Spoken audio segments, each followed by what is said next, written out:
Olá, meus irmãos, a graça e a paz seja com todos vocês. Que bênção, estamos de volta com mais um podcast, o seu podcast, não esquece disso. Café com Deus, o podcast de teologia e vida cristã para abençoar a sua vida.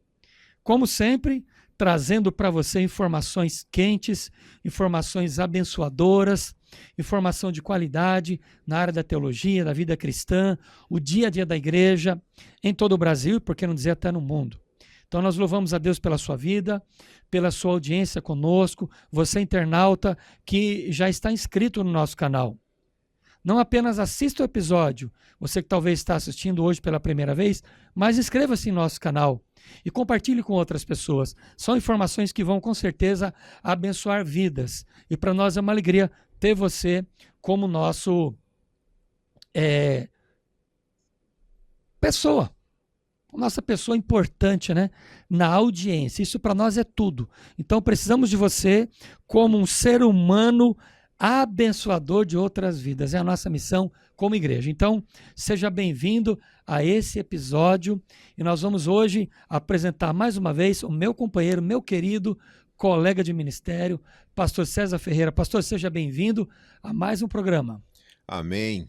Muito obrigado, meu pastor Marcos Rulli. É um prazer estar aqui, servindo a Igreja do Senhor, servindo a todos vocês que sempre nos dão o carinho da audiência, e reforço esse pedido carinhoso de inscrição, de dar um like, compartilhe, comente. Eu tenho certeza que muitas pessoas serão abençoadas com mais esse episódio.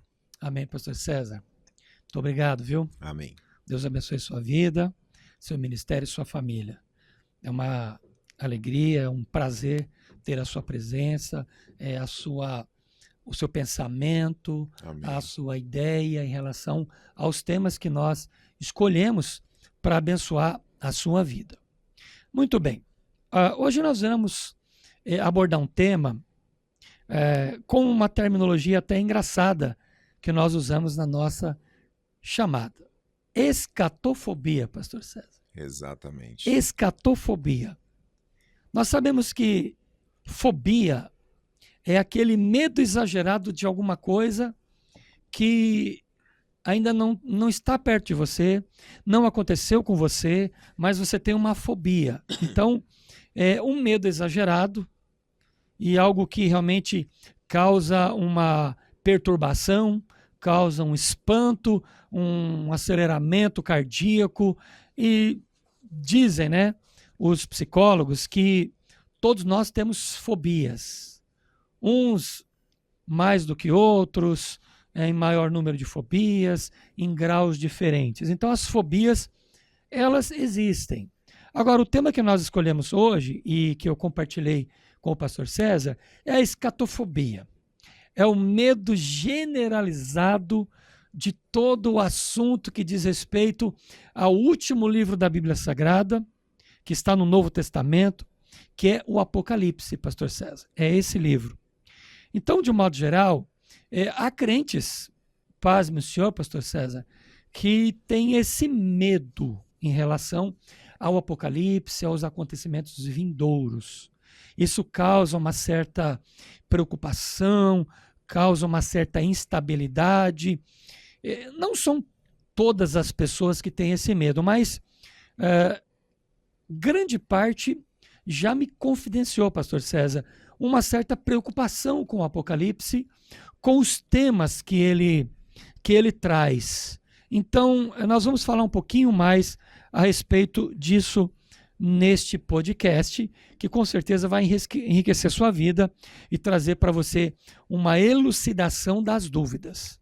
Tá bom? Então, o Apocalipse é um livro para nós que tem uma natureza singular, pastor César. Uma natureza singular, porque ele é o livro da revelação. Mas antes da gente entrar no livro em si, a gente poder dizer o conteúdo, os capítulos, dizer alguma coisa, a gente vai ponderar. Não vamos fazer aqui um debate exaustivo, teológico, cansativo e complicado, né? Numa linguagem muito erudita, para não confundir você, nosso internauta, que talvez não tem tanto contato assim com o livro. Mas nós vamos aqui dizer algumas coisas que vão trazer um pouco mais de clareza e um pouco mais de conforto para você entender que o livro não é toda essa preocupação que você tem e você não precisa ter medo disso. Então, eu quero abrir espaço, pastor César, falar um pouco para a gente, resumidamente, pastor César, eu sei que nós vamos aqui ponderar várias situações, mas o Apocalipse é uma revelação, não é isso? É uma revelação. Então, eu queria que o senhor pudesse clarear um pouquinho para o nosso internauta o primeiro contato que o nosso internauta talvez não teve ainda por ser um crente novo, ou talvez ser um crente que já tem alguns anos de fé, mas também não tem contato com o Apocalipse, porque acha que ele é um livro muito complicado. Então eu queria que o senhor pudesse trazer para a gente aqui, para o nosso internauta, algumas informações concernentes a isso. É tudo isso, tem essa preocupação toda, ninguém vai conseguir entender, é muito complicado, é um livro só para os grandes teólogos ou não? Ou a pessoa comum, uma pessoa leiga na teologia, pode sim ler o Apocalipse e encontrar beleza nesse livro, assim como Salmos, Provérbios, Eclesiastes, os Evangelhos. Pastor, pondera para a gente algo a respeito disso. Ok. Eu acredito que escatofobia se deve a duas questões, basicamente. Quando nós falamos escatofobia, é uma brincadeira santa sobre escatologia, que é a doutrina das últimas coisas. E a doutrina das últimas coisas é bem abrangente, que você pode colocar alguns textos além de Apocalipse nesse arcabouço teológico, e o Apocalipse faz parte desse contexto. Você teria Daniel, Mateus, a grande profecia de Jesus no capítulo 24 de Mateus, o próprio Paulo falando aos Tessalonicenses capítulo 2, e vai. Então, assim, escatologicamente falando, duas coisas eu percebo na vivência com os cristãos que gera esse temor. O primeiro, falando do Apocalipse enquanto um livro, é uma linguagem altamente simbólica e faz com que a maioria do povo de Deus não tenha tanta proximidade com o texto, porque de fato é um texto, simbolicamente, a linguagem é simbólica e faz com que esse contato não vá adiante. É como se a pessoa abrisse um livro selado e diz, não vou seguir adiante. Então, essa é uma razão primeira que já faz com que esse livro, o Apocalipse em seja si, evitado, né, seja evitado. A segunda razão é porque, tradicionalmente, quando se fala de escatologia, trata-se das últimas coisas, dos últimos tempos, e aí sim cai na segunda preocupação, que é a que realmente pega, que é o medo de imaginar a perseguição, a fúria do anticristo e a ação de toda a potestade contra os cristãos, e aí cai naquela discussão se a igreja vai estar aqui na grande tribulação, se não vai. Esse tipo de coisa, na cultura cristã, faz com que o cristão olhe para Apocalipse, é um livro difícil de se entender, e assim, vamos combinar que a Bíblia, enquanto um texto natural, é uma obra literária, cheia de gêneros, e cada gênero tem que ser lido de acordo com a sua natureza. Então, por si só, a Bíblia já é um livro sensível na leitura, porque é um livro que a última obra fechou há 2000 anos atrás, então há uma distância aí incrível de cultura, de idioma, de contexto, e muitos crentes se isolam desse contexto justamente pela complexidade simbólica do livro e pelo teor de terrorismo que se imagina que essa obra produz, ou que essa matéria, escatologia em si, produz, e aí o pessoal fica realmente mais na defensiva. E o pessoal explora pouco menos, né, pastor César? Sim. A beleza do livro, a essência do livro, mas é que o senhor bem disse, nós podemos, por exemplo, pegar textos do próprio Senhor Jesus, que ele usa e ele traz ingredientes apocalípticos, como, por exemplo, em Mateus capítulo 24, ele traz elementos apocalípticos fantásticos. Então, nós não vamos apenas ficar só com o livro, mas o nosso assunto basicamente é o livro. Porque é o último livro da Bíblia, então é o último livro a ser pesquisado. Acredito que essa seja a dúvida do nosso internauta. Então, o livro ele é uma revelação. Apocalipse significa revelação. Exatamente, ele é uma revelação que foi dada para João. Então ele vai falar do fim dos tempos. Eu creio que aí, pastor César, que tem o grande medo do povo de um modo geral. Os ais, as taças, as cobranças e o julgamento final.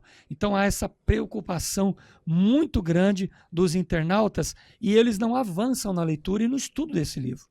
Então existem obras de teologia muito boas com respeito ao Apocalipse, que são obras que você pode comprar numa boa livraria evangélica, que vão trazer elucidações fantásticas. As próprias Bíblias de estudo, não é isso, pastor César? Sim. Elas têm, as mais preparadas, elas têm comentários muito bons e excelentes na área do Apocalipse, na área da escatologia, no livro. Então, nós observamos que o livro traz as revelações. Revelações que são para o presente e revelações que são para o futuro da igreja, da humanidade. Mas eu vejo, pastor César, uma grande beleza em tudo isso, porque o Apocalipse é o fechamento da obra final de Deus. Sim. É a beleza de nós entendermos, e aí nós podemos comentar um pouquinho sobre isso, que Deus ele não é, pastor César, um personagem que está sentado à beira do caminho vendo a história passar. Deus tem o controle de toda a história da humanidade. Então o Apocalipse é para dizer o seguinte, olha, eu sei o que eu fiz no começo e o fim está preparado. O senhor concorda com isso? Totalmente. Está preparado. Totalmente. E é uma coisa assim incrível porque as escrituras, ela descortina de Gênesis a Apocalipse a soberania de Deus. O tempo todo Deus está no controle e eu gosto demais de um pensamento, né, de uma máxima de John Piper, que ele diz que no final os Estados Unidos não vai passar de uma pequena nota de rodapé na história. Esse axioma, ele mostra, ou pelo menos assim, sensivelmente demonstra, o quão grande é o nosso Deus. Os Estados Unidos ainda hoje detém o eixo do planeta funcionando aí em alguma medida. Mas essa grande potência, no final, não vai passar de uma nota de rodapé realmente para que você compreenda o tamanho do Criador dos céus e da terra. E uma coisa importante que eu acredito que é necessário colocar aqui, pessoal, dizem que para dessalgar a carne seca é preciso colocar sal. Dizem os sábios antigos por aí. Minha mãe, meu pai ensinam essas coisas. Quer tirar o sal da carne seca? Coloca sal. Eu quero tirar o medo de vocês sobre a escatologia, né? Que é a escatofobia. E para a gente tirar esse medo, é necessário, eu acredito, meu pastor Marcos Rulli, imaginar também como o primeiro século lidava com essas questões, porque eles são, eu estou falando eles aqui me referindo à comunidade cristã que recebe o Apocalipse, esse livro, assim como as cartas dos apóstolos em primeira mão, e essas cartas e o Apocalipse, elas chegam nas mãos das igrejas dentro de um determinado contexto. Por exemplo, Pedro escreveu a sua carta, as suas duas cartas, a uma igreja que vivia uma grande perseguição. Tanto 1 Pedro quanto 2 Pedro, Sim. ele encoraja a igreja porque a perseguição era medonha.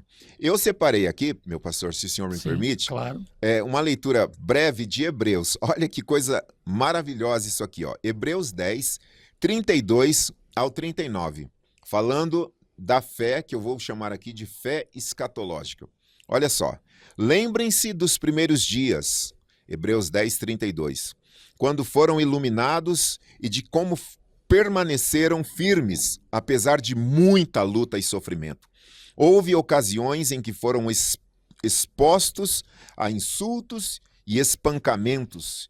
Em outras, ajudaram os que passavam pelas mesmas coisas. Sofreram com os que foram presos e aceitaram com alegria quando lhes foram tirado tudo que possuíam. Saibam que lhes esperavam coisas melhores, que durarão para sempre. Portanto, não abram mão de sua firme confiança. Lembre-se de que grande recompensa que ela lhes traz. A esperança nos traz uma grande recompensa.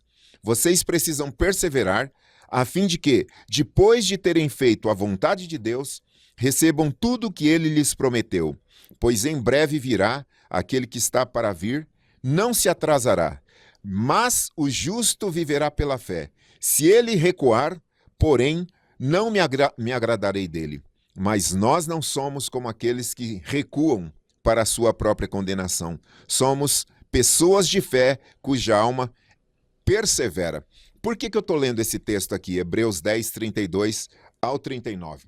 Para mostrar para vocês o seguinte: quem recebeu a carta, essa epístola de Apocalipse, essa correspondência tão forte, recebeu no primeiro século, por volta do ano 95, debaixo de perseguição pelo imperador Domiciano.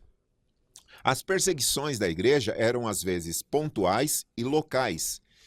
Diocleciano, lá no quarto século, que vai ser o império todo sendo perseguido. Mas fazendo um recorte aqui para fechar esse primeiro pensamento.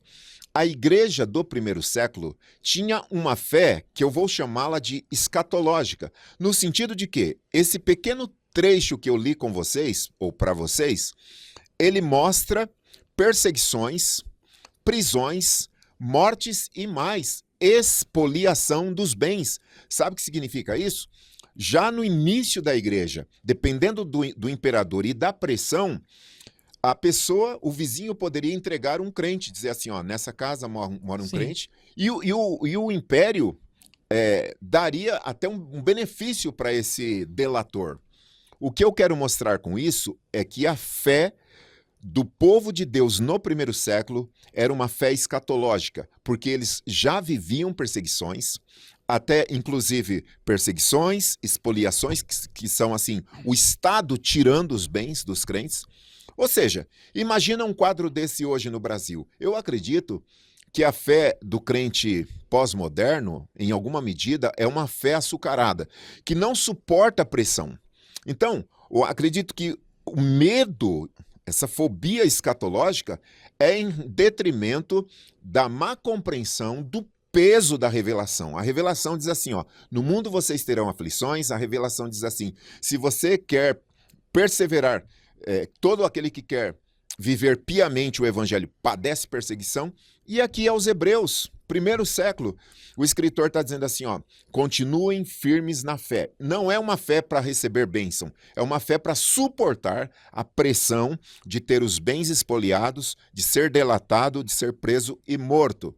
Então, já no início da igreja, quando recebe o livro do Apocalipse, a mentalidade daquela geração não é uma mentalidade de um evangelho da teologia da prosperidade ou da teologia do conforto, ou do ego, mas é uma teologia consistente de que o Deus criador de todas as coisas um dia voltará para julgar grandes e pequenos e redimir a igreja de uma vez por toda, onde ela será glorificada. Esse é o contexto da fé neotestamentária, que já parte de uma condição de perseguição terrível, terrível.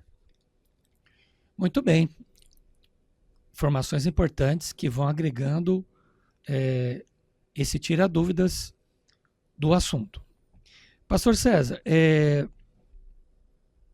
a crítica antibíblica diz o seguinte, que tudo que o Apocalipse está dizendo, ou que Jesus disse, e qualquer outro personagem da Bíblia disse em relação aos acontecimentos vindouros, é que tudo que está escrito lá, ou aqui na Bíblia, já aconteceu, com alguma frequência vem acontecendo desde que o mundo é mundo. Isso é a crítica antibíblica. Desde que o mundo é mundo, tem terremoto. Desde que o mundo é mundo, tem fome, tem doenças, tem epidemias, tem pandemias. É bem verdade que já houve. Mas o que eu analiso, e nós podemos pegar com a palavra de Deus, é que o que eu percebo, não sei se é a mesma percepção que o senhor tem, acredito que seja a mesma, é que a intensidade está maior. Não tenha dúvida. A intensidade dos sinais é maior. Porque o Apocalipse é um livro tanto que traz avisos, sinais e ais de coisas que vão realmente acontecer. Então eu percebo que o quê? Você tem uma intensificação dos sinais com uma velocidade muito rápida e com intervalo mais curto entre um e outro. Você consegue ter essa percepção? Tanto, se a gente quiser trazer um dado histórico ou factual, terremoto. Quando Jesus fala em Mateus 24, o sermão escatológico ali, dos sinais da sua volta, um deles são os terremotos. E no primeiro século havia terremotos. Mas, recentemente, a escala em que as coisas acontecem e a distância de uma situação para outra realmente é brutal. É brutal. Então, assim, a intensidade, ela é pesada, porque o cumprimento das profecias escatológicas apontam para uma intensidade nas palavras de Jesus como nunca antes visto. E assim, quando se fala do Apocalipse, são 3 escolas, basicamente, assim, as mais tradicionais de interpretação, que é a pretérita, histórica e futurista. A pretérita vai dizer assim, já aconteceu. Aquilo aconteceu no primeiro século, era uma palavra às 7 igrejas da Ásia, eles viveram aquela situação, e a inspiração do texto continua, mas a revelação em si aponta para aquela situação. Histórica, o Apocalipse vem ao longo da história se cumprindo muitas dessas profecias. Futurista interpreta normalmente que parte ali do livro do Apocalipse, especificamente, aconteceu. Se você pega ali os dois, capítulo 2 e 3, que fala das 7 igrejas, são igrejas históricas, existiram, então tiveram realmente um tempo histórico na linha do tempo. Então algumas coisas se cumpriram, mas a futurista diz que muitas dessas profecias apontam para aquilo que ainda há de vir. Por quê? Porque cai nessa questão que o senhor levantou. A intensidade, como Jesus disse em Mateus 24, é como nunca antes existiu. E olha que já existiu tanta coisa terrível, mas nunca se viu nada igual nessa escala. Muito bem. Até porque também nós observamos o seguinte, quando acontece um evento que o Apocalipse já dizia, ou Jesus já dizia também, a intensidade ela é muito forte e os prejuízos humanos são muito grandes. Então não dá para você comparar o que acontece hoje com o mundo da época, porque a intensidade é muito maior. E quando você pega números, números e sugestionamentos de tragédias do Apocalipse no livro mesmo, você encontra um número de mortes muito alto, que não dava para você ter naquela época. Sim. Qual era o mundo da época? Qual era a população da época? Então, nós temos o livro do Apocalipse com uma beleza singular de informações para nós. Mas eu quero aqui trazer outros pormenores. Bom, o livro ele tem 21 capítulos, que são... 22 capítulos, desculpe, que servem de alerta para encorajar o que Deus mostra para nós e ele tem para trazer para o povo dele, para que o povo dele descanse e saiba o seguinte, eu desenhei o final. É isso aqui. Sim. Leiam, entendam e esperem. A Bíblia diz o quê? O justo seja mais justo. E o injusto continue cometendo injustiça. Então, o Apocalipse então, é sobretudo o quê? Um livro para a gente ter esperança, para você que está nos assistindo, esperança em meio às dificuldades. Dificuldades nós teremos, lutas nós teremos. Então, termos esperança. E a sua leitura é para a gente entender e não apenas informar a gente, mas a gente entender o glorioso e maravilhoso plano de Deus, porque é para nós. Não é um mistério, é para nós entendermos, é para nós lermos e desafiarmos a nossa fé, a confiarmos na palavra de Deus e permanecermos firmes, não arredarmos o pé em relação a tudo aquilo que a gente tem visto e tem aprendido. Então o final é lindo. É tanto, meu pastor, que Exatamente. o livro é uma carta pastoral. Pastoral. João, como bispo, ele escreve à igreja, claro que é uma revelação poderosa, mas é uma carta pastoral às 7 igrejas da Ásia. Então, assim, não foi um anjo que trouxe, né? Não foi uma coisa assim... Não, João foi arrebatado, sim, ele contempla isso tudo, que é descortinado, né? Que é revelado para ele, mas traz como um pastor traz a igreja. Então, assim, para quem, escuta isso, para quem o Apocalipse é terrorismo? Terrorismo mesmo, do jeito que vocês imaginam aí. Para o ímpio. Para o ímpio, sim, o negócio é pesado. Mas para a noiva de Jesus, é consolo, conforto, esperança. Essa é a mensagem. É isso que eu digo para os irmãos na igreja. Muitas vezes nós temos que ler o Apocalipse e interpretar o seguinte: nosso Deus é Senhor de toda a história e Ele desenhou o começo, o meio e o fim do seu grande plano, idealizado no livro e revelado a João. Sim. E essa é a beleza. Então, meu irmão, minha irmã, você que nos assiste, descansa o teu coração, fique em paz, serve a Deus, traz tua família para a igreja, prega o evangelho, mantenha a tua fé acesa, porque o livro é um livro de esperança. Não é um livro de tragédia, é um livro de esperança. Deus preparando tudo para que a igreja dele seja glorificada, não é isso, pastor César? Seja glorificada. Então, eu anotei o seguinte: nessa mensagem de esperança do Apocalipse, nós devemos ter esperança em ansiar para que os dias melhores cheguem o mais breve possível. Sabe aquela palavra que todo mundo cita? Maranata, ora vem, Senhor Jesus. É o desejo da igreja. Não é isso, pastor César? É o desejo da igreja. Que Jesus volte. Que ele cumpra o plano. Então esse deve ser o anseio maior da igreja, é o Maranata. Ora vem, Senhor Jesus. Então, termos esperança e esperarmos os dias melhores em Cristo, em Deus.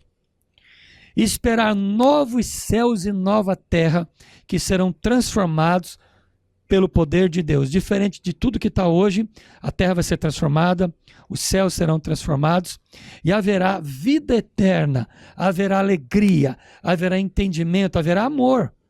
Porque o mundo está corrompido, não é isso, pastor César? O mundo está corrompido. Então não espere esse mundo melhorar.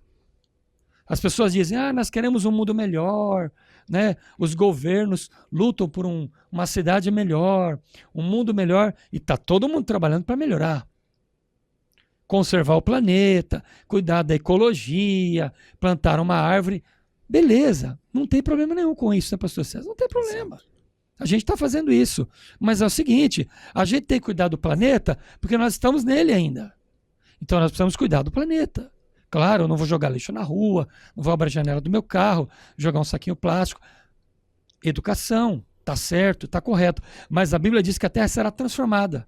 Então, pastor César, vamos falar um pouquinho para o nosso internauta sobre isso, essa transformação. Então, não espera o mundo melhorar, não espera as coisas ficarem 100%, porque não vão. Então, o senhor pode... Eu quero tomar um gancho aí. Pegar esse gancho, exatamente. Em 2 pontos. O primeiro, nós vivemos dois aspectos, né, que a teologia chama de agora, o já e o ainda não. O já, nós estamos aqui, transformados, redimidos pelo Senhor, somos filhos de Deus, mas ainda não somos glorificados, ou fomos glorificados. Então, já experimentamos a presença do Espírito Santo, mas ainda não na plenitude, sim, como será na eternidade. Enquanto isso, eu acredito que a melhor analogia que me ocorre, para vocês entenderem bem esse contexto, dessa primeira parte que eu quero pensar com vocês, é só lembrar do cativeiro babilônico. Capítulo 29 de Jeremias, Deus, através do profeta, envia uma mensagem aos cativos, e havia uma confusão ali naquele momento, Na verdade, todo o ministério do profeta Jeremias foi um ministério marcado pela perseguição pesada de falsos profetas e de imperadores ou reis, melhor dizendo, que bancavam falsos profetas. E Jeremias sempre anunciou o perigo iminente da idolatria, da rebelião, do abandono das coisas sagradas. As consequências, o cativeiro. Quando eles estão no cativeiro, os falsos profetas começaram a dizer o seguinte: pessoal, nem desfaçam as malas, nós vamos ficar aqui alguns dias e vamos voltar para a nossa terra.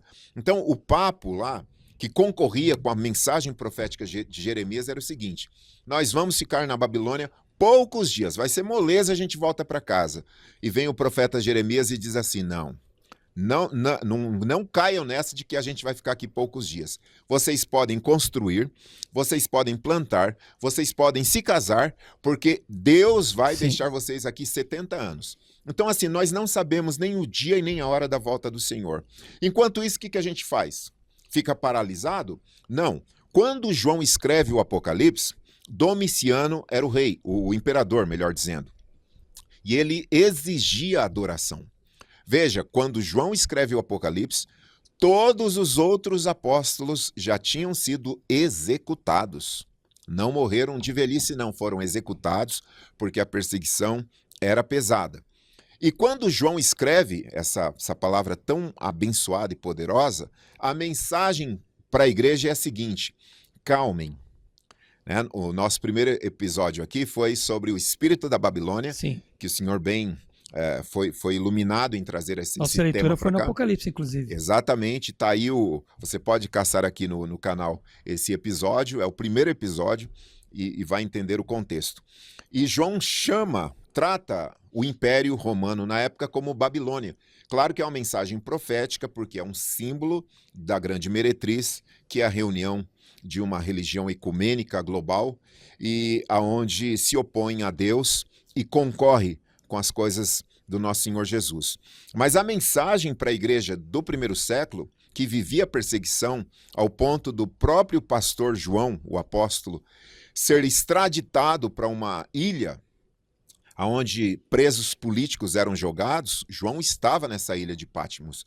E no primeiro capítulo ele fala: eu recebi essa revelação quando estava na ilha de Patmos por causa do evangelho. A perseguição era pesada. Ele recebe essa mensagem e transcreve e repassa para a igreja. O que ele está dizendo? Qual que é o coração do Apocalipse? É assim: igreja, tenham paz, que no final todos os reinos do mundo vão sucumbir. A igreja será glorificada. Cristo por fim se levantará e julgará todas as nações, de Adão até o último homem, mas a igreja triunfará sobre todo principado e potestade. Essa é a mensagem de João para a igreja, tanto no primeiro século quanto para a igreja atual, porque é a revelação de Jesus para nós. Muito bem. Tá anotando? Tá guardando isso aí? Muito bem. Vamos lá. Pastor César, um outro problema muito grande que a gente vê com relação a uma crítica ao Apocalipse, sem o devido apoio teológico, é que algumas religiões anunciaram a volta de Jesus. Alguns líderes de grandes religiões anunciaram a volta de Jesus. Não vamos aqui dizer esse ou aquele, apenas dizer que alguns marcaram a volta de Jesus com base nos seus próprios achismos. E o Apocalipse é um livro que, se você não tiver uma teologia séria, vai muito pelo palpite, pelo eu acho. E algumas religiões, conforme eu disse, algumas seitas acabaram, os seus líderes tropeçando e marcando uma data para a volta de Jesus. Pastor César, é possível ler o livro e dizer assim, eu acho que tal ano, eu acho que mais ou menos tanto tempo? É possível ter essa base? O senhor vê isso? Não é possível. Não é. Não é possível e nem aconselhável, porque o dia e hora ninguém sabe. Agora, uma coisa é possível, meu pastor Marcos Rulli e todos nós que estamos aqui reunidos em torno desse tema. É possível ler os sinais, porque os sinais são evidentes, são claros, não são regionais, são globais. Globais. Não são de pouca intensidade, mas é numa De muita intensidade intensidade. e numa escala como nunca foi visto. Então, portanto, os sinais são gritantes. Mas nós tivemos seitas e líderes de seitas que predisseram, que estabeleceram datas e que está à disposição, tanto a internet não esquece nada, à disposição na internet para você fazer uma busca de seitas que proclamaram a volta do Senhor, e isso realmente é terrível. Só demonstra a falta de sensatez e compromisso com a palavra, porque nem os anjos sabem, e quando Jesus esteve aqui, nós devemos entender que Cristo disse que nem ele próprio sabia. Claro que a Bíblia ela é uma questão sobrenatural, e existem textos na Bíblia que a gente percebe tensões, são tensões teológicas que a gente não consegue resolver. Por exemplo, Jesus, 100% homem, 100% Deus, a própria triunidade, essa tensão que existe entre livre-arbítrio e predestinação, porque muitos textos na Bíblia dão base para a doutrina da predestinação, aí você lê outros textos, dão base para o livre-arbítrio. Nós temos tensões na Bíblia. Agora, quando você chega no Apocalipse, o próprio Cristo, ele está revelando todas as coisas, porque é ele que abre os selos. Sim. Ele sabe de todas as coisas. É como se fosse, e aqui como se fosse bem ridículo mesmo, Cristo é Deus na terra, 100% homem, 100% Deus, mas que de algum modo, no Apocalipse, a plenitude ali, que ele decide manifestar a João, ele sabe de todas as coisas e sempre soube porque ele é Deus. Não houve um momento que Cristo deixasse de ser menos Deus ou mais Deus. Ele é Deus. Muito bem. Pastor, eu anotei o seguinte aqui. O Apocalipse ele é marcado por muita simbologia. E nessa simbologia é que mora o perigo dos vários tipos de interpretações. E muitas delas são baseadas o quê? Na mentira e no engano. Então, quando você perceber que alguém está colocando um prazo, estabelecendo um período de tempo, é enganoso. É um fake. É um fake news, é uma notícia falsa.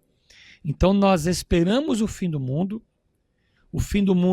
no sentido de uma palavra bela, porque o fim de todas as coisas, fim do mundo é uma linguagem mais simplória, mas o fim de todas as coisas. E nós observamos os sinais. Então, conforme nós já ponderamos aqui, à medida que os sinais vão se intensificando, nós acendemos uma luz de alerta, não é isso, pastor? Exato. Acendemos uma luz amarela.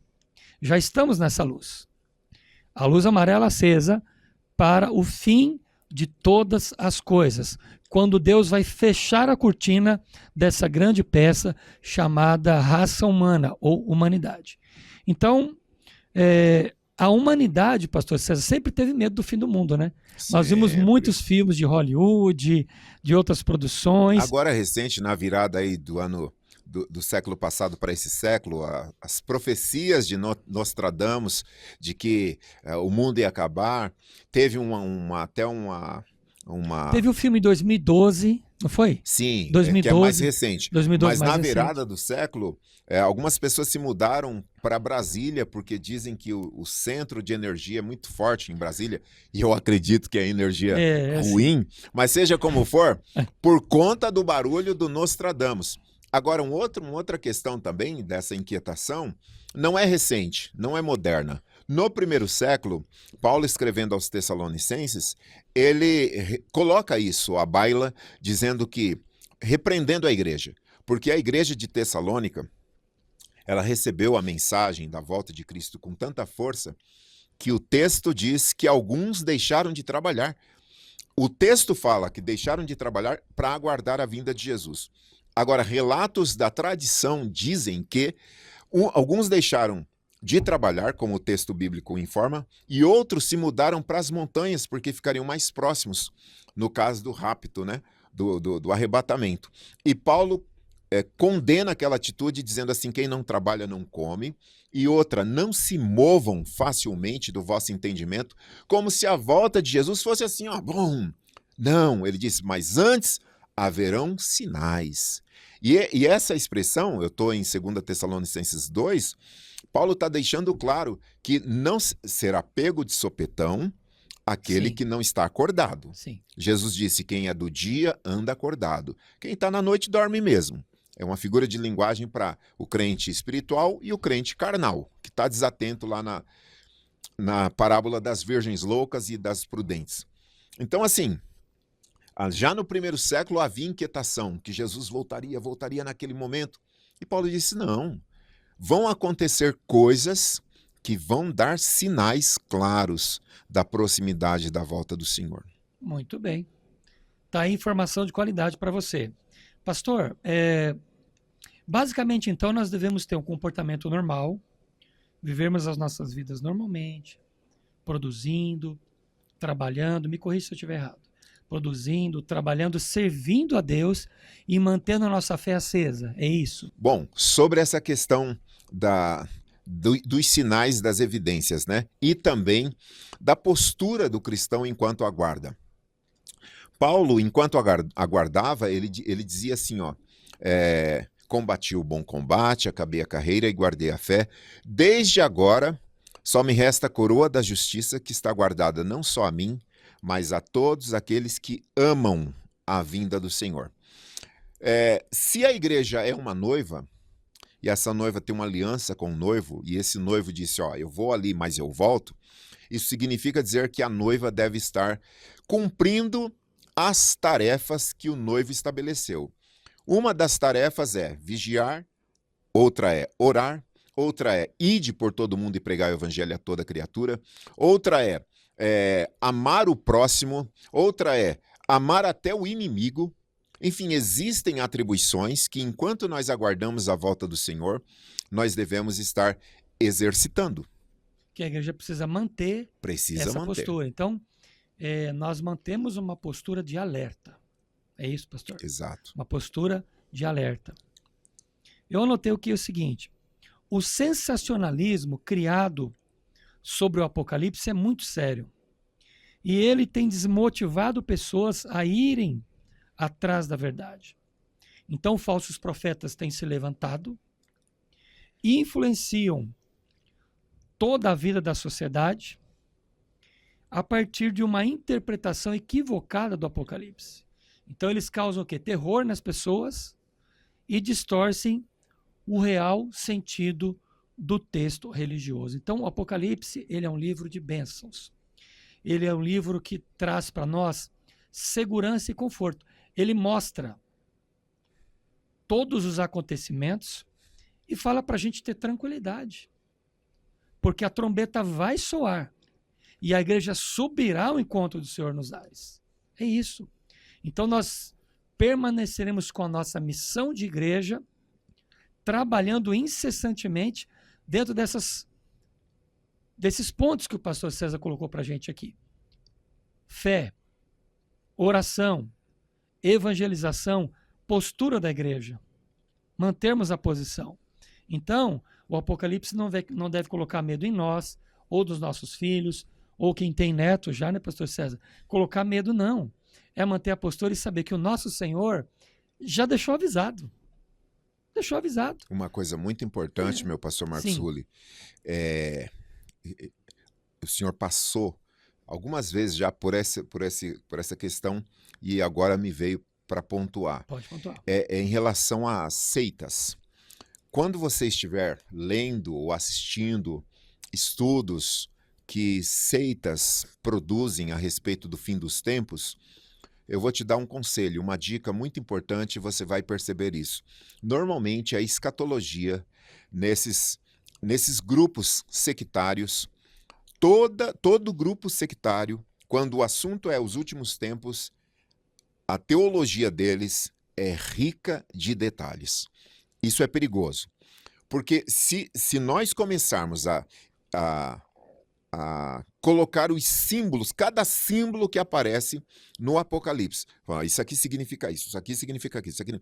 Quanto mais detalhado o Apocalipse, quanto mais minucioso, e as seitas fazem isso, mais perigoso ou mais perigosa a interpretação.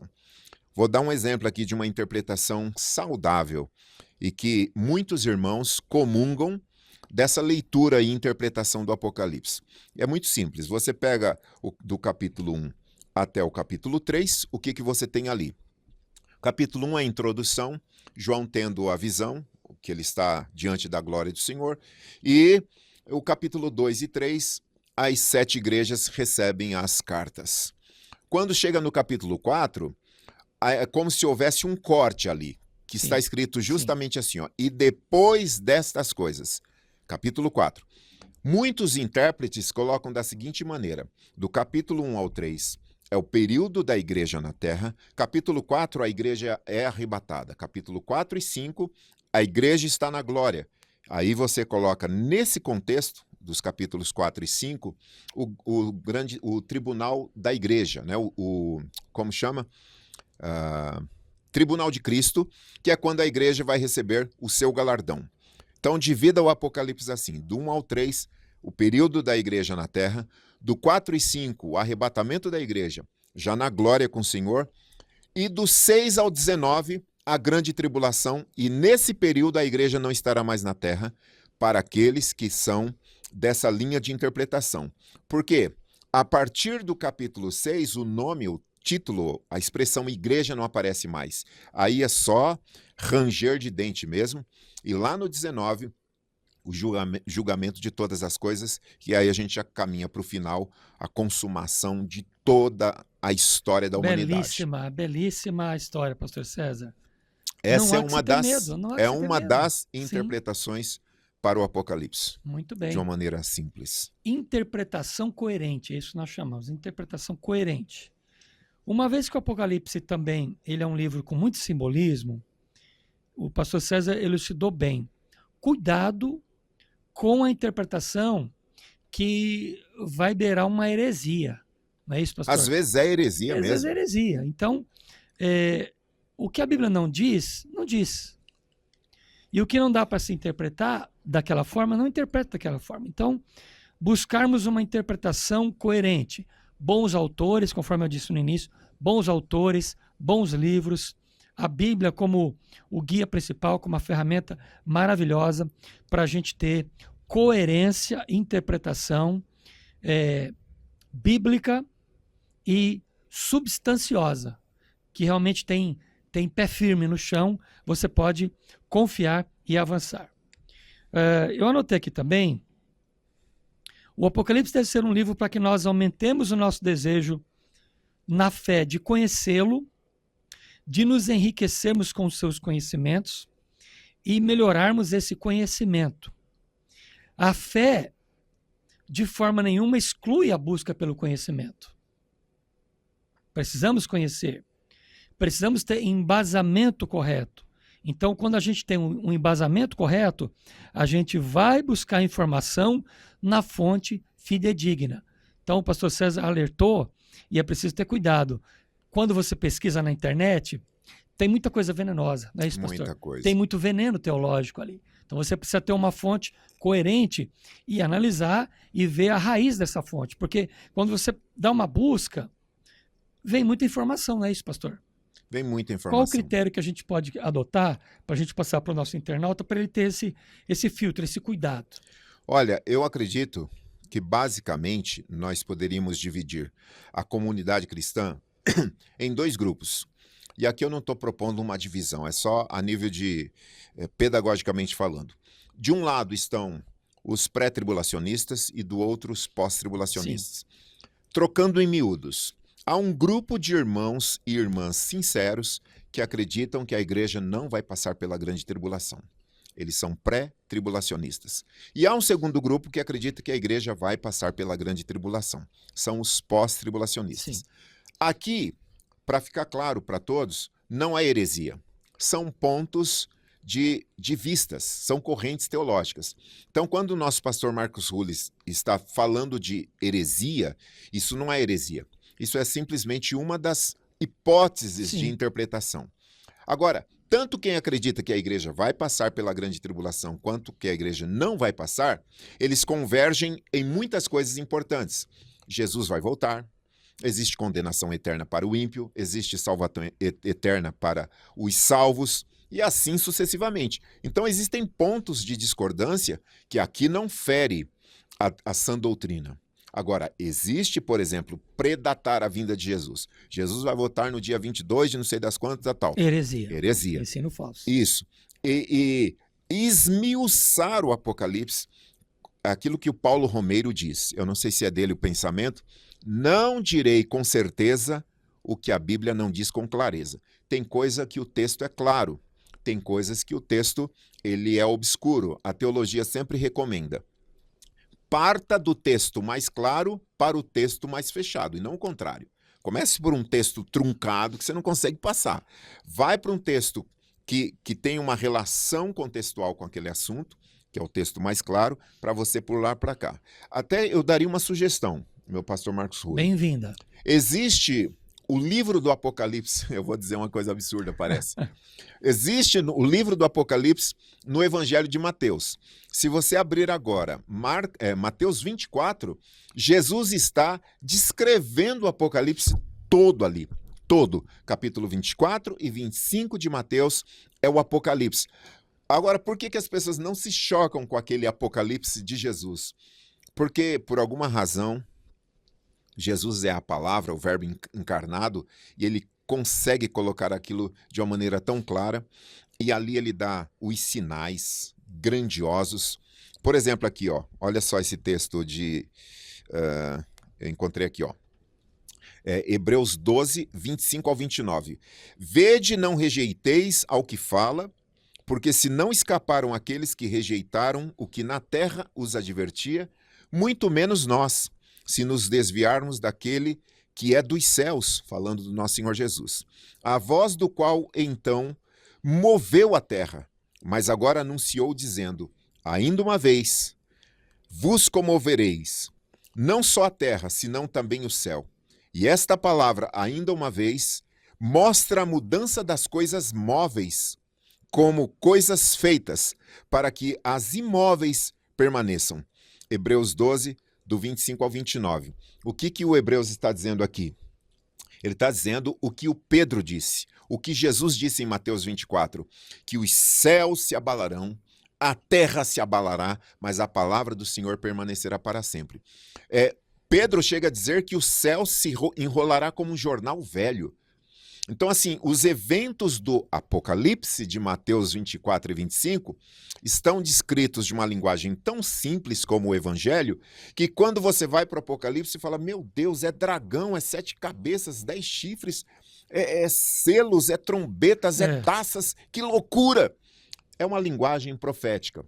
Um livro profético, normalmente 90% do que se lê num livro profético não se entende como se lê, porque é uma linguagem simbólica. Assim como os Salmos, 85% do que você lê nos Salmos você não entende como se lê, porque é poesia.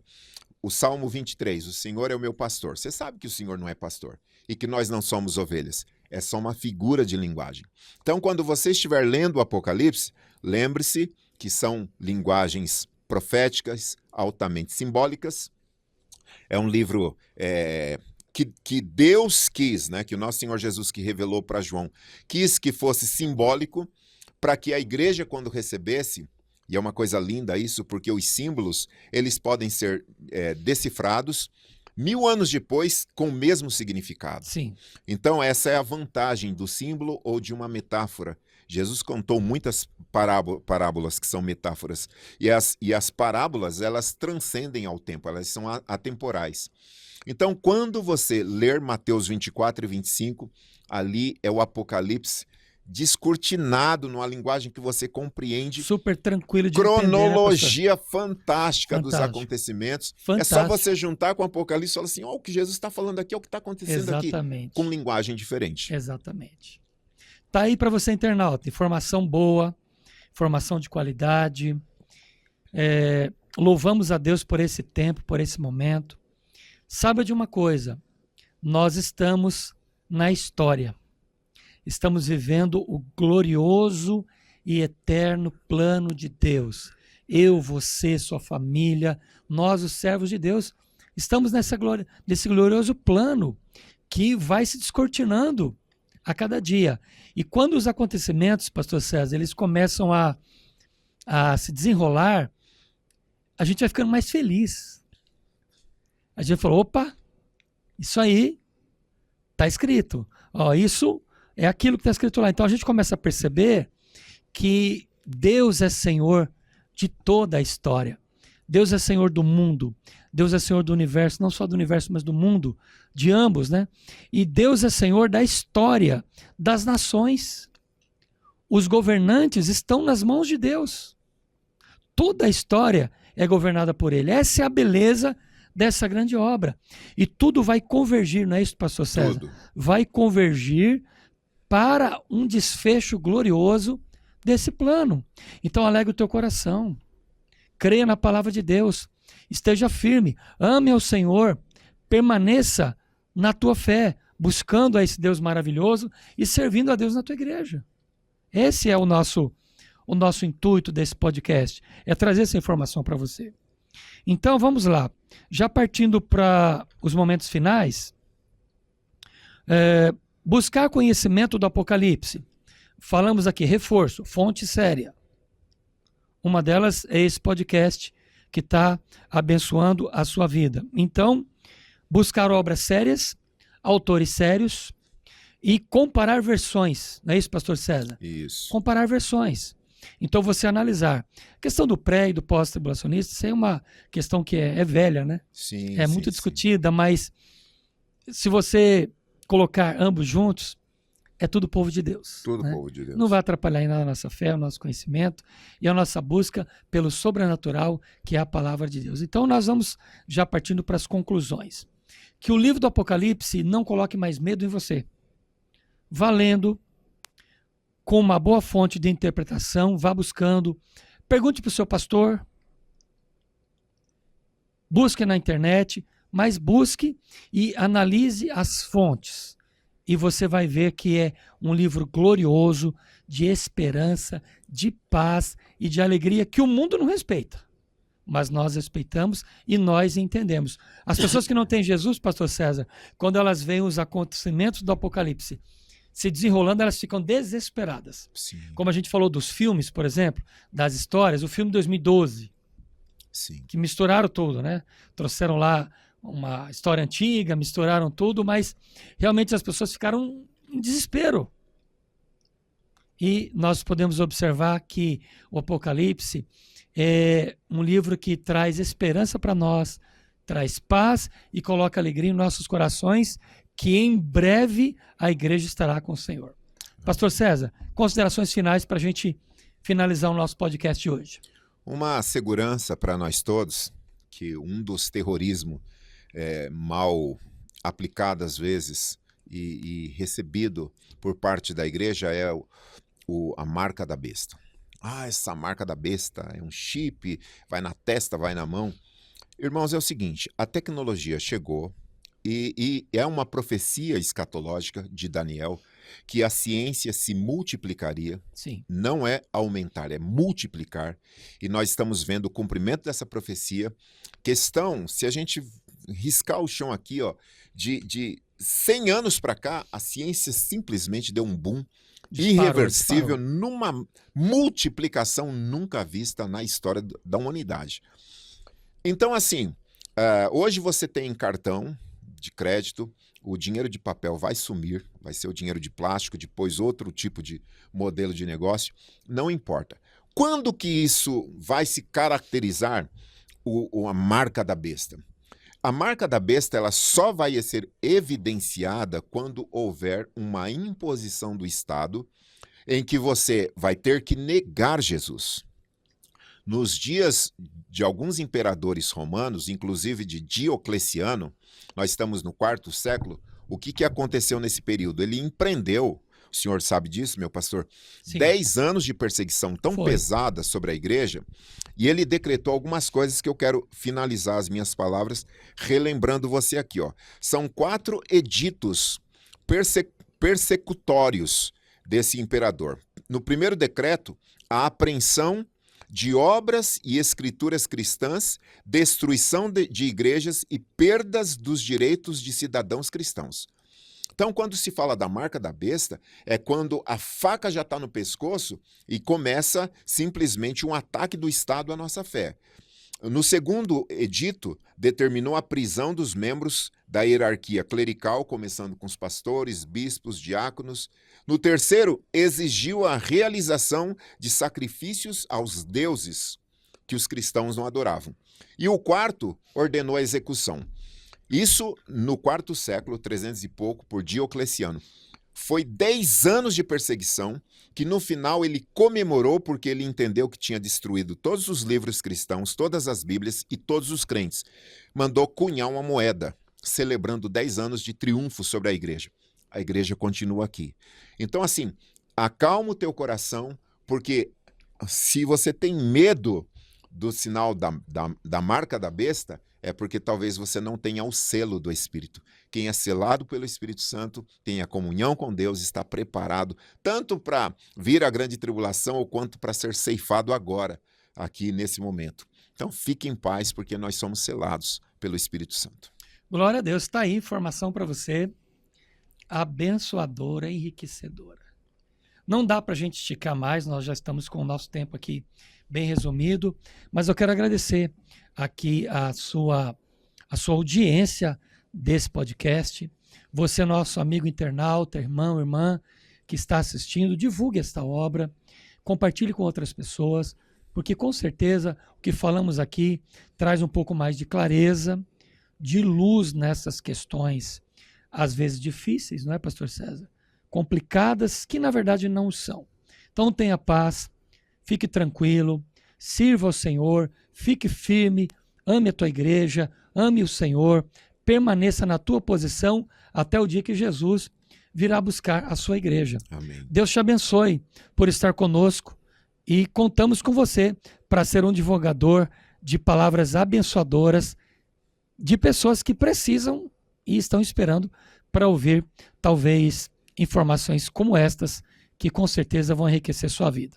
Tendo tempo, pastor César, a gente marca um segundo Com certeza. podcast falando sobre escatofobia um pouco mais avançado. É um livro que demanda bastante tempo de explanação, muitos simbolismos, não dá para a gente expor isso dentro desse tempo que a gente tem, mas a gente pode marcar um segundo, um terceiro, quem sabe, Exato. e podermos trazer maiores informações para você. Pastor César, agradecimentos finais. Deus abençoe a todos, continue compartilhando, comentando, curtindo, divulgando a palavra do Senhor. Deus abençoe, meu pastor. Obrigado. Obrigado a você, internauta. Deus abençoe a tua vida. Até o próximo podcast.